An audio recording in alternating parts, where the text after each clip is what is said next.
হরে কৃষ্ণ, জয় জয় রাধা গোবিন্দয় নমঃ।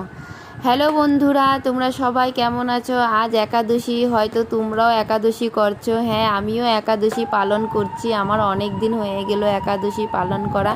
আমি মাঝখানেও ছেড়ে দিয়েছিলাম, ছেড়ে দেই নাই, আমার কিছু পারিবারিক সমস্যার জন্য আমি করতে পারি নাই। তাই আমি যখন আবার ভগবান আমাকে বলেছে তুই আবার কর, তো আমি আবার করে দিয়েছি। হ্যাঁ, আমি ভগবানের সাথে কথা বলি, তো আমি ভগবানকে বহুত ভালোবাসি। দেখো আমার মুখটা, আমি যখনই এখানে পূজা দিতে বসি একাদশীর দিন, সেদিন আমার মন প্রাণ কিছু অন্যরকম হয়ে যায়, খুব ভালো লাগে, আত্মা অনেক শান্তি পায়।